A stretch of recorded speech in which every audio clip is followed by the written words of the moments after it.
Le Mali est attaqué. Ce matin tôt, des explosions et des tirs ont secoué Kati, le camp militaire où vit le président Goïta, et des positions près de l'aéroport de Bamako. L'armée malienne le confirme, des groupes armés ont frappé simultanément la capitale et l'intérieur du pays. Des combats sont toujours en cours.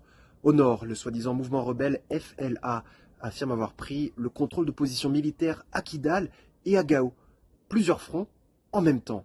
Les FAMA s'organisent, répliquent, la population elle aussi s'engage. La situation évolue vite. Il faudra suivre tout ça de très près. Mhm. Voilà, encore, ça continue encore, ça continue encore. Les petits djihadistes là ils résistent peu.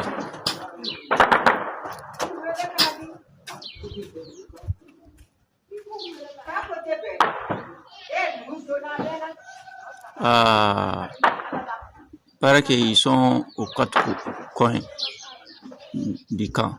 Au Mali, Kati, on écoute. Dani, tu constates, c'est la population qui est en train de traquer le terreau. Voilà. Un peu partout, c'est la population qui est en train de les traquer. Merci à toi. Et ça continue. C'est la chasse aux sorcières. Voilà, les terreaux sont totalement en déroute. Au Mali, les terreaux et mercenaires ont mené une attaque coordonnée et simultanée afin de surcharger, disperser et étirer les forces de défense. Je pense que c'était ça le but numéro 1. Attaquer en même temps Bamako, Kida, Gao, Sévaré, Moptika et Kati oblige Bamako à diviser ses renforts et ses frappes aériennes. Ils ont voulu rendre certaines positions vulnérables plus longtemps. Kati était l'une des 6 privilégiées car c'est le cœur du pouvoir militaire et politique. C'est là que résident ou opèrent de nombreuses autorités clés. C'est une cible hautement symbolique et stratégique. Ils ont tenté une percée en direction du camp militaire, mais leur avancée a échoué, a été stoppée aux abords grâce à la riposte des femmes en place. Actuellement, des opérations de ratissage sont en cours afin de traquer et neutraliser les éléments infiltrés dans plusieurs zones. Les moyens aériens, hélicoptères, avions, militaires restent fortement engagés ou mobilisés pour appuyer les troupes au sol et maintenir la pression sur les terreaux. Aucune ville n'est tombée. Car une ville dite tombée signifie qu'elle est passée sous le contrôle total des groupes terreaux, ce qui n'est pas le cas. Les combats se poursuivent à Gao, à Kidal et dans d'autres villes stratégiques du pays. Franchement, ces terreaux, ces mercenaires ont tout misé sur cette opération. Déploiement de drones, usage d'obus et mobilisation massive de combattants, des milliers, sans exagérer. Ils n'auraient pas pu mener une attaque aussi coordonnée et simultanée sans bénéficier d'un soutien quelconque. Ce n'est pas possible. Et je crois que c'était un coup décisif pour eux, dans une logique de ça passe ou ça casse. Et malgré la guerre des images et la vague de propagande qui circule, l'ennemi a subi de lourdes pertes. De nombreux terreaux ont été neutralisés par les forces armées, tandis que par endroits, la population malienne a également opposé une résistance face aux infiltrations terreau. Le peuple est sorti par endroits pour en finir avec les terreaux capturés. Et je dis bravo aux Maliens. Force aux FAMA. La lutte n'est pas terminée. La population du Mali s'est réveillée aujourd'hui avec des détonations dans plusieurs quartiers. Des attaques de l'intérieur. Plusieurs bases ont été attaquées. Des bases militaires ont été attaquées simultanément. On a vu le communiqué de l'état-major qui rassure la population, qui les montre que l'armée est aux côtés de vous et que ne vous inquiétez pas, le travail de nettoyage sera fait et aucune complaisance ne sera acceptée. C'est une très bonne information de savoir que voilà, c'est déjà l'armée est en train de réagir. D'après les informations non officielles, il y a déjà beaucoup d'éliminations, beaucoup des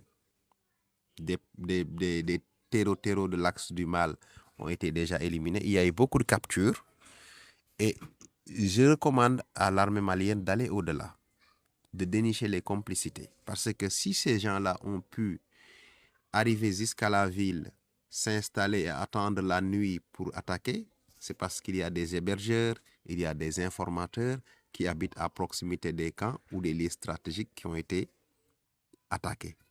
Donc, je vais au-delà même. Je dis, il est temps pour les Maliens, Mali, Burkina, Niger, tous ces pays, ou bien même tous les Africains, il est temps pour tous les Africains de qualifier d'une prison ou bien d'une peine de mort de condamner toutes les personnes condamnées pour terroristes à une peine de mort. Parce qu'on ne peut pas accepter que vous preniez les armes pour tuer les enfants du pays, pour tuer ceux qui ont prêté serment, prêté allégeance à la nation, et avoir le droit de vivre dans cette même nation. C'est paradoxal. Il faut être radical. Il faut être comme les Asiatiques, les Chinois et les autres. Il y a des choses, même la prison à perpétuité, c'est pas normal. Ils ne doivent plus exister dans cette nation-là. Donc pour terminer cette vidéo-là, je rends hommage à l'armée malienne pour son courage. Le dire que nous sommes de tout cœur avec elle. Nous suivons de très près l'évolution de la situation et nous attendons aussi des communiqués de l'état-major pour davantage nous éclairer sur l'évolution des combats.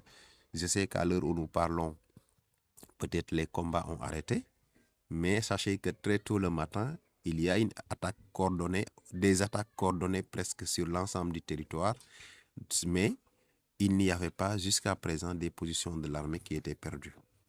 Ce qui est une bonne chose et nous souhaitons vraiment que cette affaire-là soit résolue et que l'armée malienne ait la victoire, ce qui est le souhait de tous les Africains patriotiques.